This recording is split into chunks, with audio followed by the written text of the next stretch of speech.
देख रहे हैं खबरदार। मैं हूं श्वेता सिंह। सबसे पहले खबरों को खबरदार के लेंस से देख लेते हैं। आज कश्मीर में निर्दोष नागरिकों की टारगेट किलिंग का विश्लेषण करेंगे। 5 दिन 7 मर्डर और चारों तरफ अशांति। आतंकियों ने सरेआम कश्मीरियत का कत्लेआम करने का प्लान बनाया है। आज श्रीनगर के स्कूल में घुसकर आतंकियों ने जिस तरह हत्याएं की, उसे देश बेचैन। यह हमला कश्मीर के धार्मिक सौहार्द पर भी है। पाकिस्तान से प्रायोजित इस आतंकी साजिश से आपको खबरदार रहना होगा। राजनीति के खिलाड़ियों को लखीमपुर की तरफ जाने वाला हर रास्ता सियासत का एक्सप्रेस वे लग रहा है। समर्थकों के काफिले के साथ आना जाना, फिक्र जताना, माहौल बनाना। कैमरे की नजर से देखेंगे तो चारों तरफ लखीमपुर लाइव जलता दिखाई देगा। इसी माहौल में सुप्रीम कोर्ट ने यूपी सरकार को अब तक हुई जांच की स्टेटस रिपोर्ट कल तक सौंपने का आदेश दिया है और पूछा है कि जिन लोगों के खिलाफ एफआईआर हुई, क्या वो गिरफ्तार हुए। आज गोल चक्कर पर गोल गोल घूमती लखीमपुर हिंसा की जांच का विश्लेषण करेंगे। मलेरिया के पहले टीके को WHO ने मंजूरी दे दी है। इस टीके का विश्वव्यापी महत्व कोविड के टीके से कम नहीं है। 2019 में दुनिया में 4,09,000 लोगों की मौत मलेरिया से हुई थी। अनुमान है कि हर मिनट में एक बच्चे की मौत मलेरिया की वजह से होती है। भारत में भी हर साल मलेरिया से कम 3 लाख केस आते हैं। ऐसे में भारत के लिए यह बड़ी और जरूरी खबर है। और शुरू में ही आपको एक्स्ट्रा खबरदार कर देते हैं। आज प्रधानमंत्री नरेंद्र मोदी ने ऋषिकेश से पीएम केयर्स फंड से लगाए गए 35 PSA ऑक्सीजन प्लांट्स का उद्घाटन किया। इनकी शुरुआत के बाद देश के सभी जिलों में PSA ऑक्सीजन प्लांट्स चालू हो गए। और आज संवैधानिक पदों पर रहकर जिम्मेदारी निभाते हुए प्रधानमंत्री नरेंद्र मोदी को 20 साल पूरे हो गए हैं। 7 अक्टूबर 2001 को उन्होंने गुजरात के मुख्यमंत्री पद की शपथ पहली बार ली थी। 4 बार गुजरात के सीएम और पिछले 2 टर्म से प्रधानमंत्री रहते हुए वो अब तक अजेय रहे हैं। साथ ही फेसबुक की पूर्व डेटा वैज्ञानिक फ्रांसिस होगन ने अमेरिकी सेनेट में 3.5 घंटे तक चली अपनी गवाही में कहा है कि फेसबुक बच्चों के मानसिक स्वास्थ्य, लोकतंत्र और समाज के लिए बड़ा खतरा है। फेसबुक बच्चों को जानबूझकर अपने ऐप्स की लत लगाने की कोशिश में रहता है। 14 साल के आसपास के बच्चों पर इसका असर सिगरेट जैसा होता है। फेसबुक के इरादों पर आंख बंद करके भरोसा नहीं कर सकते। मार्क जुकरबर्ग ने इन आरोपों को गलत बताया। लेकिन शुरुआत हम कश्मीर से करते हैं कि नए कश्मीर में अमन, चैन और आपसी भाईचारा आतंकवादियों को रास नहीं आ रहा, जिसे बिगाड़ने के लिए आतंकवादियों ने अब वहां पर टारगेट किलिंग शुरू कर दी है। मंगलवार को श्रीनगर में कश्मीरी पंडित ML बिंद्रू समेत 3 निर्दोष नागरिकों की जान लेने के बाद आज श्रीनगर में आतंकवादियों ने एक स्कूल में खूनी खेल को अंजाम दिया। आतंकवादियों ने दिन दहाड़े स्कूल में घुसकर स्कूल के 2 टीचर्स की गोली मारकर हत्या कर दी। अकेले श्रीनगर में ही 48 घंटे के अंदर आतंकवादियों ने 5 लोगों की जान ली है, जिनमें से 4 हिंदू और सिख थे। सुरक्षा एजेंसियां भी मानती हैं कि यह कोई इत्तेफाक नहीं, बल्कि श्रीनगर में आतंकवादी खासतौर पर वहां के अल्पसंख्यकों यानी हिंदुओं और सिखों को निशाना बना रहे हैं। यह कश्मीर में आम नागरिकों के खिलाफ आतंकवादियों की सोची समझी साजिश है। आज हम इस साजिश से देश को खबरदार कर रहे हैं। सबसे पहले आप देखिए कि आज कैसे श्रीनगर में शिक्षा के मंदिर को आतंकवादियों ने अपनी दरिंदगी से लहूलुहान कर दिया।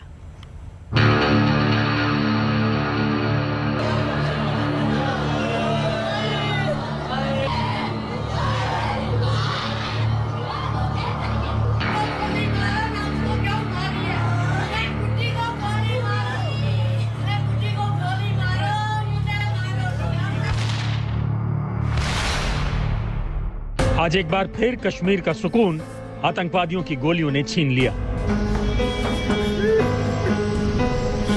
आज एक बार फिर कश्मीर में आतंकियों ने दरिंदगी को अंजाम दिया।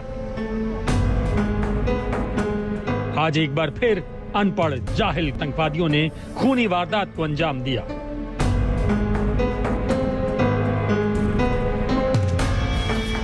रोजाना हंसते मुस्कुराते बच्चों से गुलजार रहने वाले श्रीनगर के इस सरकारी स्कूल में आज हर चेहरे पर मौत का मातम है। इस स्कूल में आतंकवादियों ने दिन दहाड़े गोलीबारी कर 2 टीचर्स की जान ले ली। हमारे टी ब्रेक थे, हम चाय पी रहे थे इस कमरे में, तो ये बाहर बैठे थे। हमने थोड़ा शोर सुना और फिर जब हमें फायर सुने तो मतलब हमने गन शॉट सुने तो हम मतलब शॉक हो गए कि हमने खिड़की से देखा तो यहाँ पे मतलब शोर सा थोड़ा यहाँ पर भी। फिर हम जब बाहर निकले फिर लोकल्स भी आए, लोकल्स जब यहाँ आए तो लोकल्स फिर हमने मतलब देखा कि हम मतलब बाहर भी नहीं निकल पाए उस टाइम। तो बाहर निकले तो वहाँ पे मैडम और दूसरा दीपक सर टीचर एक हमारा वो गिरा हुआ था वहाँ पे। एकदम मैं इस वक्त शॉक में हूँ, मैं कुछ नहीं बता सकता आपको। मतलब क्या मतलब ये हमारी प्रिंसिपल मैम थी, ये हमारी मतलब बड़ी बहन थी, इतनी बड़ी भी नहीं थी जिसकी एज तो 45 ईयर्स थी। इस घटना को अपनी आंखों से देखने वालों के चेहरे पर छाए खौफ से अंदाजा लगाइए कि आतंकियों ने कितनी बेरहमी से टीचर्स की हत्या की। जानकारी के मुताबिक 2 से 3 आतंकवादी अचानक स्कूल में दाखिल हुए। स्कूल में दाखिल होते ही आतंकवादियों ने स्कूल प्रिंसिपल सुपिंदर कौर को नजदीक से गोली मारी और फिर एक और टीचर दीपक चंद को भी पॉइंट ब्लैंक रेंज से गोली मार दी। जिस तरह आतंकवादियों ने इस घटना को अंजाम दिया उससे शक है कि ये टारगेटिंग किलिंग है। आतंकवादियों ने अल्पसंख्यक समुदाय के शिक्षकों को ही निशाना बनाने के लिए स्कूल पर अटैक किया था। ये दहशत का माहौल पैदा करने के निशाने से इस तरह की कार्रवाई जो है और कम्युनल रंग देने के लिए ऐसी किलिंग्स को, ताकि आपसी भाईचारा जो जहां पर कश्मीर में आपस में लोगों का है उसको नुकसान पहुंचे, उसको ठेस पहुंचे, उस तरह के इरादे से जहां पर हो रहा है। जो जहां का लोकल अथॉस और वैल्यूज है उसको निशाना बना रहे हैं। मुझे लगता है कि इनको जल्दी बेनकाब करने में पुलिस कामयाब होगी। स्कूल पर दिन दहाड़े आतंकी हमले से पूरे श्रीनगर में सन्नाटा पसर गया है और आतंकवादियों की गोलियों को शिकार हुए टीचर्स के परिवार की चीखें कलेजों को चीर रही हैं।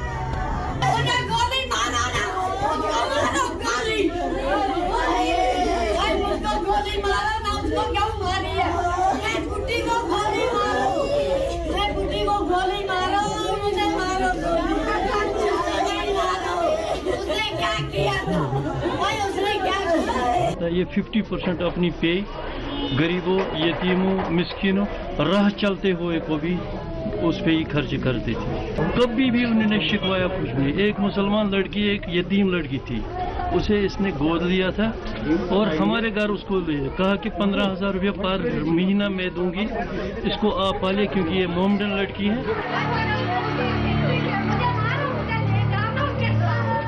आतंकवादियों की गोली का शिकार हुई स्कूल प्रिंसिपल सुपिंदर कौर और दीपक चंद के परिवार वालों के आंसू थमने का नाम नहीं ले रहे थे। आपकी दीपक से कब आखिरी बार बातचीत हुई? हाँ, सुबह 11 बजे बात हुई थी, बस थोड़ी सी बात हुई। उन्होंने व्रत रखा हुआ तो वो गाड़ी में बैठे थे, बस उसके बाद कोई बात नहीं की मैंने। थोड़ी सी बात हुई उनसे, बस वो स्कूल में ही बैठे थे गाड़ी में। बस पापा जी जल्दी आ जाओ, पापा आए। मृदवी ने उनको सियाकना, पापा मृदवी भी नहीं रह सकती, नहीं रह सकती तुमने बिना। आए रोज राती अपने पापा ही लोरी सुनाती फोन च। पापा जी आप सो जाओ। श्रीनगर में स्कूल पर आतंकी हमले के बाद रेड अलर्ट है। अकेले श्रीनगर में पिछले 3 दिन में 5 लोगों की जान दिन दहाड़े आतंकवादियों ने ली है और हर बार आतंकवादी भागने में कामयाब रहे हैं। जाहिर है सवाल तो सुरक्षा एजेंसियों की नाकामी पर भी उठेंगे। कहीं न कहीं जो है सुरक्षा व्यवस्था पर भी सवाल उठने लगे हैं। जिस अंदाज से लोगों की जान जा रही है और सॉफ्ट टारगेटिंग किलिंग्स में जो मिलिटेंट है, आतंकी संगठन है, वो कामयाब हो रहे हैं, उसने सरकार और सुरक्षा एजेंसियों की चिंताएं बढ़ा रही है। कार्यक्रम के साथ अशरफ आनी, श्रीनगर, आज तक। जम्मू कश्मीर में धारा 370 हटने के बाद आतंकवादी घटनाओं पर लगाम लगी थी, लेकिन अब एक बार फिर आतंकवादियों के हौसले बढ़ रहे हैं। ये घटनाएं इसकी पुष्टि करती हैं। आतंकवादी इतने ज्यादा बौखलाए हुए हैं कि वो चुन चुन कर हिंदू और सिख समुदाय के लोगों को अपनी गोलियों का निशाना बना रहे हैं। अकेले श्रीनगर में मंगलवार से अब तक 5 आम लोगों की जान आतंकवादियों ने ली है, वो भी दिन दहाड़े, जिनमें से 4 हिंदू और सिख थे। श्रीनगर के इकबाल चौक पर केमिस्ट शॉप चलाने वाले एमएल बिंद्रू की आतंकियों ने सरेआम हत्या कर दी। इसके बाद बिहार के रहने वाले वीरेंद्र पासवान, जो लाल बाजार इलाके में पानीपुरी बेचा करते थे, आतंकियों ने उन्हें भी गोलियों से भून दिया। इससे पहले मंगलवार सुबह आतंकियों ने बांदीपुरा जिले के हाजिन इलाके में सुमो स्टैंड के प्रेसिडेंट मोहम्मद शफी की हत्या कर दी थी और अब ईदगाह इलाके में स्कूल के अंदर घुसकर आतंकवादियों ने 2 टीचर्स सतेंद्र कौर और दीपक चंद की बेरहमी से हत्या कर दी। इन घटनाओं ने कश्मीर में एक बार फिर 1990 के दौर की यादें ताजा कर दी। लेकिन इन घटनाओं से सबसे बड़ा सवाल यह उठता है कि कश्मीर में निर्दोष नागरिकों की हत्याओं के पीछे आतंकवादियों का मुख्य मकसद क्या है।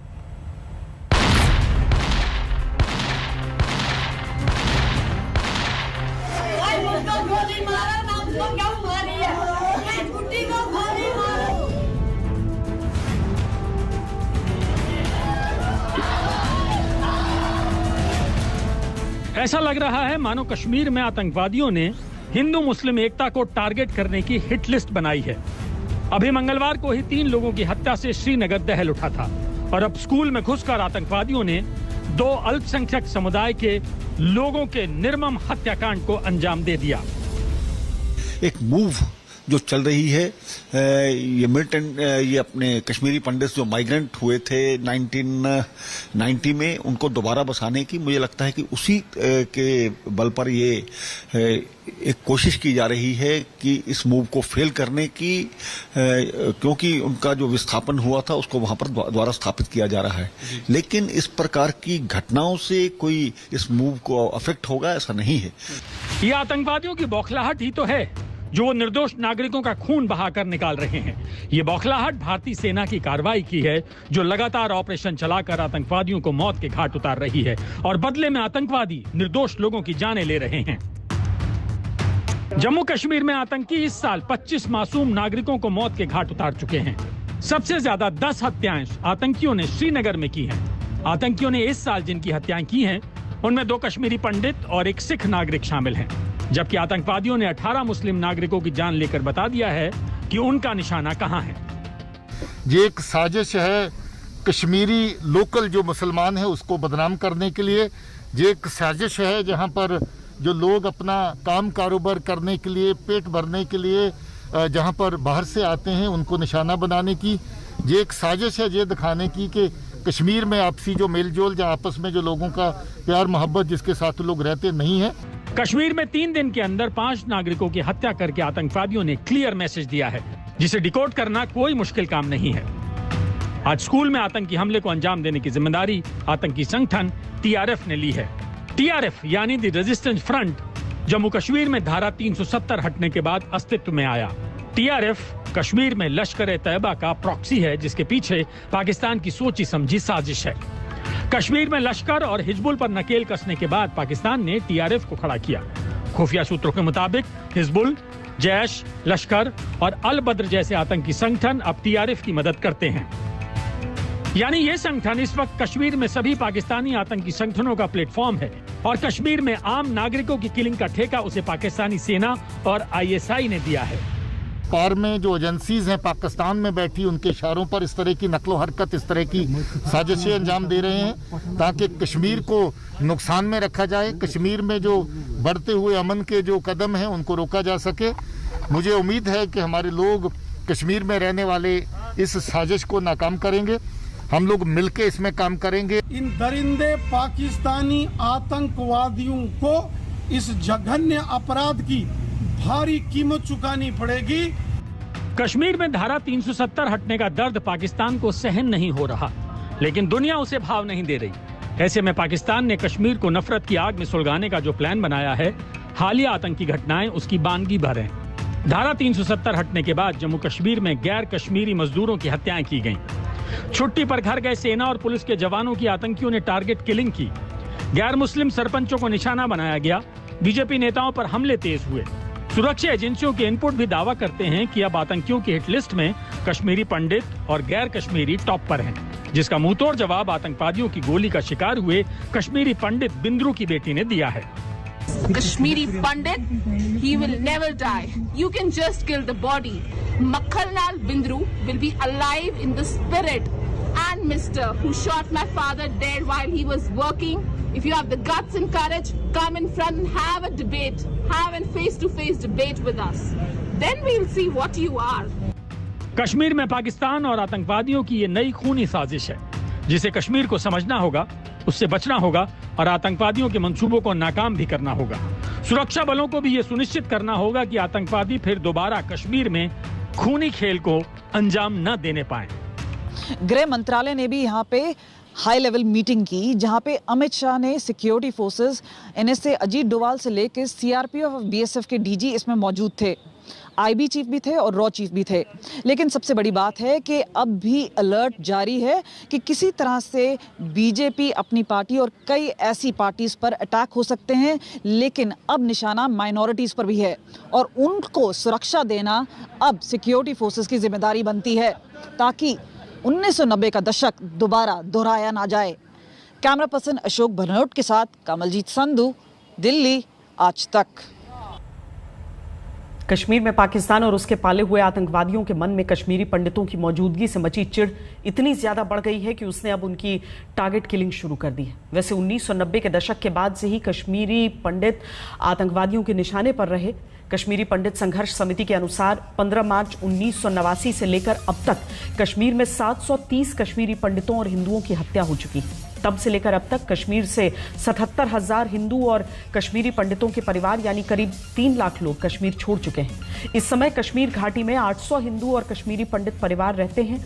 इसके अलावा कश्मीर घाटी में 3,565 प्रवासी हिंदू काम करते हैं। केंद्र सरकार के अनुसार 2019 में धारा 370 हटने के बाद से अब तक 9 कश्मीरी पंडितों को उनकी प्रॉपर्टी कश्मीर में वापस मिल चुकी है। धारा 370 हटने के बाद से अब तक कुल 520 प्रवासी कश्मीर लौटे हैं ताकि वो सरकारी योजना के तहत वहां नौकरी हासिल कर सके। और यही बात पाकिस्तान को रास नहीं आ रही, जो आतंकवादियों के जरिए कश्मीर में रहने वाले हिंदू, सिख और कश्मीरी पंडितों पर हमले करवा रहा है। ऐसे में बड़ा सवाल यह भी है कि इसके पीछे कौन है। और इस समय जो बड़ी खबर इसके हिसाब से आ रही है वो ये कि जम्मू कश्मीर में शांति बिगाड़ने की ये बड़ी साजिश है। सूत्रों के हवाले से खबर है कि पाकिस्तान के आतंकी इस हमले में शामिल हैं। सुरक्षा बलों को जो भनक अभी तक लगी है उसके अनुसार कुछ दिनों में हम ये उम्मीद भी करते हैं कि उन आतंकियों को ढेर कर दिया जाएगा। ये आतंकी जो हैं छोटे हथियारों से हमला करते हैं। नौकरी कर रहे कुछ युवा हमलों में शामिल हैं। जम्मू कश्मीर में शांति बिगाड़ने की यह साजिश बहुत ज्यादा दिनों तक कामयाब नहीं हो सकती। आप देख रहे हैं खबरदार। लखीमपुर खीरी के चाहे कितने भी वीडियो सामने आ जाएं, पुलिस की कार्रवाई अपनी अलग रफ्तार से चल रही है। पुलिस की कार्रवाई में हो रही ढिलाई पर सुप्रीम कोर्ट ने संज्ञान लिया है। कोर्ट ने आज यूपी सरकार से कहा है कि 1 दिन के अंदर जांच की स्टेटस रिपोर्ट दाखिल करनी होगी, यानी इस मामले में कल फिर सुनवाई होगी। आज जब सुनवाई शुरू हुई तो सुप्रीम कोर्ट ने पहला सवाल यही पूछा कि इस मामले में कितने आरोपी हैं और कितनी गिरफ्तारियां हुई। यूपी सरकार के पास इस सवाल का कोई जवाब नहीं था, क्योंकि तब तक एक भी गिरफ्तारी नहीं हो सकी थी। सुप्रीम कोर्ट ने यूपी सरकार से इस पर भी जवाब मांगा कि 8 लोगों की मौत के इस मामले में अभी तक क्या कार्रवाई की गई है। देखा जाए तो फिलहाल यूपी सरकार ने एसआईटी और न्यायिक आयोग बनाया है और उन्हें भी अभी तक कुछ हासिल नहीं हुआ है। जब यूपी सरकार की तरफ से कोर्ट को कोई संतोषजनक जवाब नहीं मिला तो उसने संपूर्ण स्टेटस रिपोर्ट मांग ली, जो यूपी सरकार को कल देनी होगी। कोर्ट ने हिंसा में मारे गए एक व्यक्ति की मां की देखभाल करने के लिए यूपी सरकार को निर्देश दिए हैं। दरअसल बेटे की मौत के बाद बुजुर्ग मां की तबीयत खराब हो गई थी। हालांकि सुनवाई के कुछ घंटे बाद खबर आई कि पुलिस ने 2 आरोपियों से पूछताछ की है। इनके नाम आशीष पांडे और लव कुश हैं। दोनों उस दिन हुई हिंसा में घायल हुए थे। इसके अलावा अब केंद्रीय मंत्री अजय मिश्रा टेनी के बेटे आशीष मिश्रा को भी समन भेजकर पूछताछ के लिए बुलाया गया है। उनके घर के बाहर नोटिस चिपका दिया गया है। लखीमपुर में जिन 8 लोगों की मौत हुई उन्हें इंसाफ दिलाने के लिए सबूत खंगाले जा रहे हैं। इस घटना पर रोशनी डालने वाला सबसे अहम वीडियो अब स्पष्ट रूप से सबके सामने आ गया है। इस समय लखीमपुर कांड में नेताओं के सियासी दौरों के वीडियोस की भी भीड़ है, लेकिन हम केस की जांच को आगे बढ़ाने वाले वीडियोस को ज्यादा महत्व देंगे।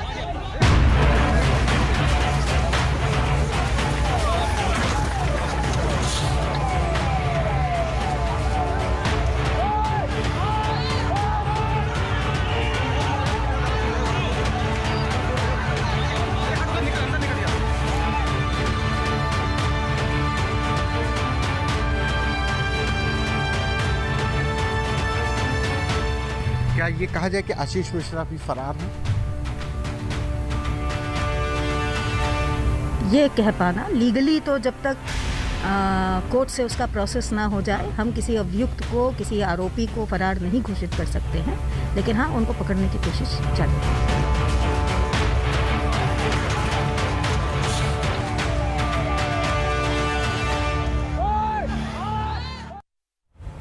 लखीमपुर में थार एसयूवी से कुचले जाने के वीडियो का जो हिस्सा पहले सामने आया था उसने ही कई सवाल खड़े कर दिए थे, लेकिन अब जो पूरा वीडियो आया है, 46 सेकंड के इस वीडियो में रसूख का प्रदर्शन करने वाला सायरन है और संवेदनाओं के ब्रेक फेल हैं। ये वीडियो जांच की कई परतें खोल सकता है, लेकिन इसके लिए पुलिस को इस वीडियो के एक एक फ्रेम में मौजूद किरदारों का अध्ययन करना होगा, तभी पूरा सच सामने आएगा।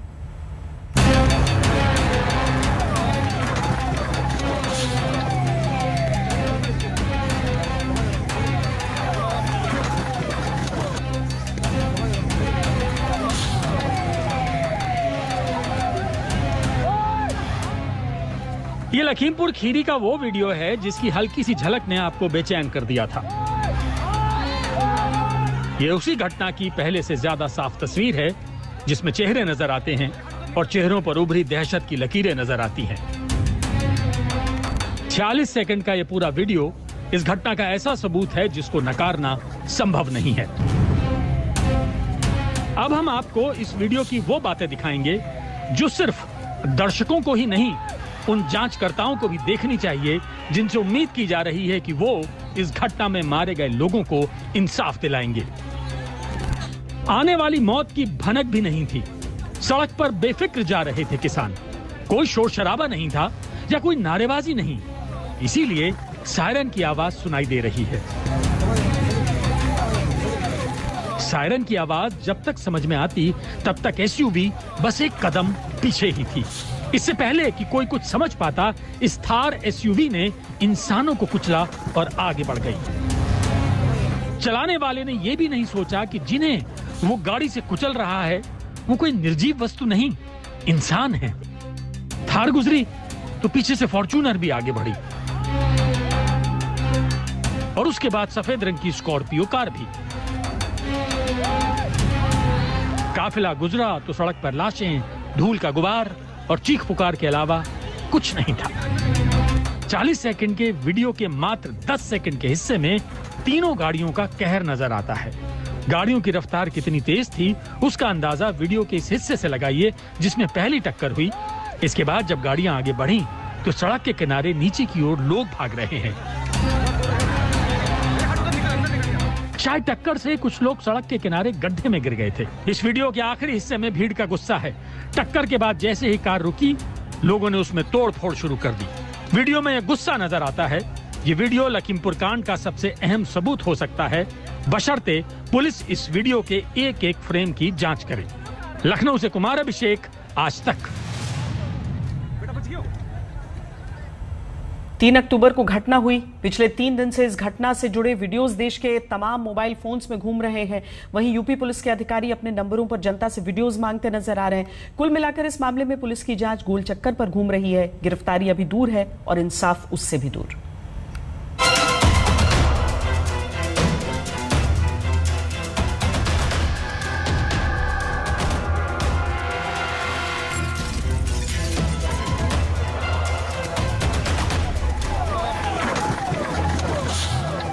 चार दिन बीत गए, 8 मौतें हो गईं, 4 कुचले गए और 4 गुस्से की आग में झुलस गए।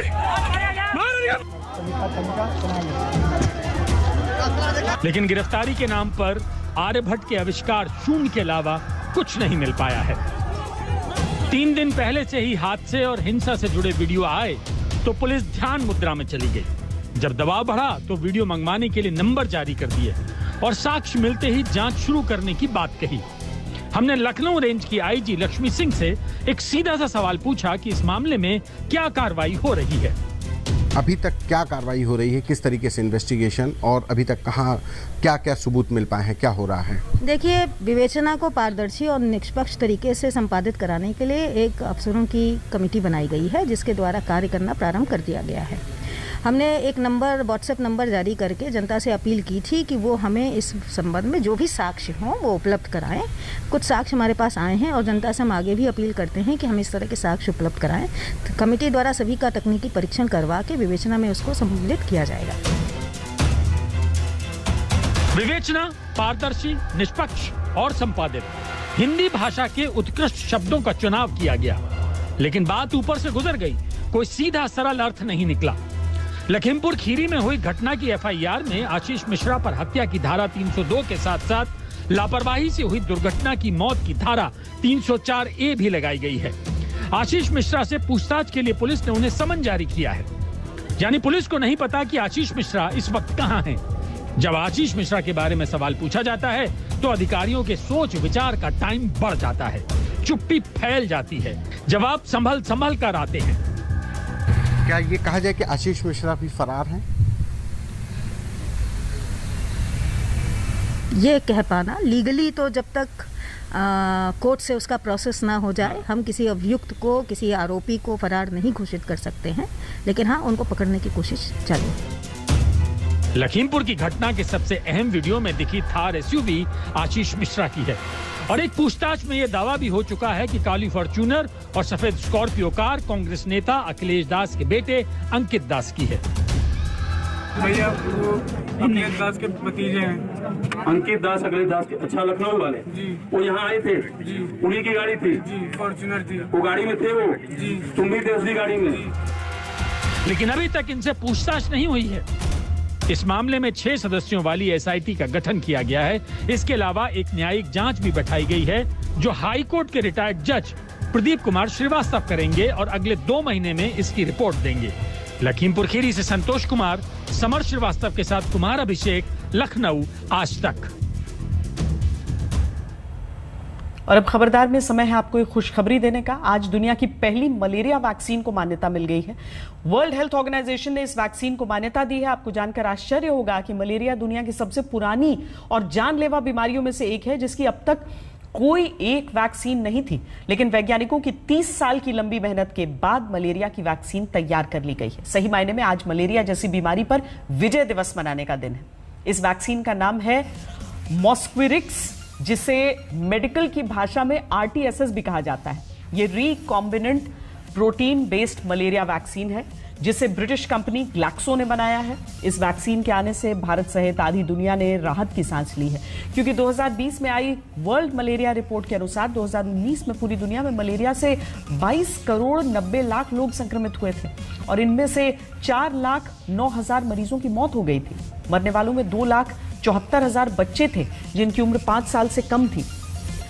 भारत में 2019 में मलेरिया के 3,38,000 केस आए थे और इनमें से 77 लोगों की मौत हुई थी। पिछले 5 सालों में भारत में मलेरिया से सबसे ज्यादा 384 मौतें 2015 में हुई थी।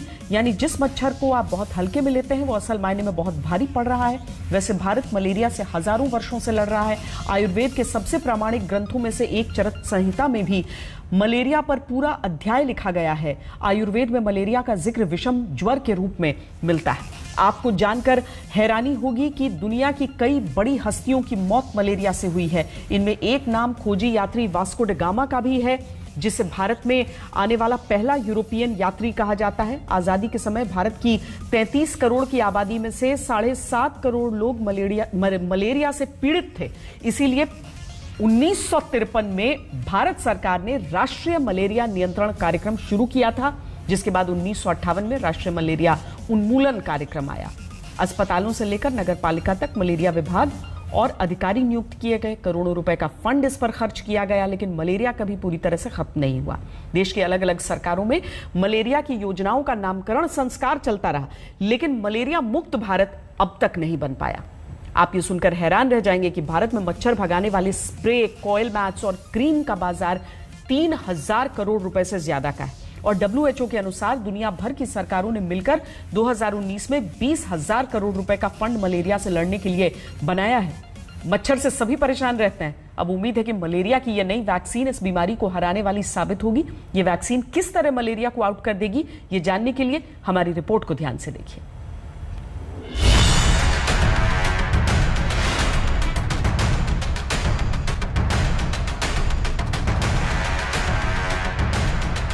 वो मच्छर जिसने पूरी दुनिया में लगातार तबाही मचाई,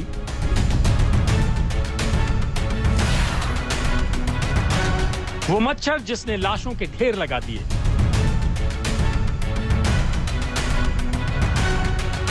वो मच्छर जो 100 से ज्यादा देशों में मोस्ट वांटेड है।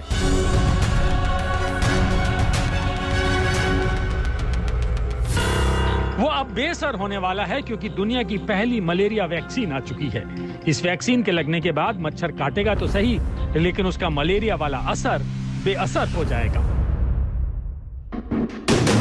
मच्छरों के 460 प्रजातियों में से करीब 100 ऐसी हैं जो इंसानों में मलेरिया का संक्रमण फैला सकती हैं। मच्छर के काटने के बाद शरीर में पैरासाइट, प्लाज्मोडियम फॉल्सीपैरम संक्रमण फैलता है, लेकिन नई वैक्सीन लगने के बाद आपके शरीर में मलेरिया संक्रमण का असर बेहद कम हो जाएगा और मरीज गंभीर स्थिति में पहुंचने से बच जाएगा। वैज्ञानिकों का दावा है कि ये वैक्सीन लगने के बाद मलेरिया से लड़ने की क्षमता करीब 77% हो जाएगी। उम्मीद है कि इस वैक्सीन के आने के बाद मलेरिया से होने वाली मौतें रोकी जा सकेंगी। ये भारत सहित दुनिया के 100 से ज्यादा देशों के लिए एक अच्छी खबर है। I started my career as a malaria researcher and I longed for the day that we would have an effective vaccine against this ancient and terrible disease. And today is that day, an historic day. आपको जानकर हैरानी होगी कि malaria का कारगर इलाज ढूंढने की कोशिश पिछले 80 साल से चल रही है और करीब 60 साल से वैक्सीन डेवलपमेंट पर रिसर्च जारी है, लेकिन 80 के दशक में ये बात सामने आई कि मलेरिया के मच्छर के प्रोटीन से वैक्सीन बनाई जा सकती है। तब से अब तक लगातार कोशिश जारी थी, लेकिन 2019 में कई दौर के ट्रायल के बाद ही साफ हो पाया कि मलेरिया की वैक्सीन कारगर है, जिसे अब मान्यता मिल चुकी है।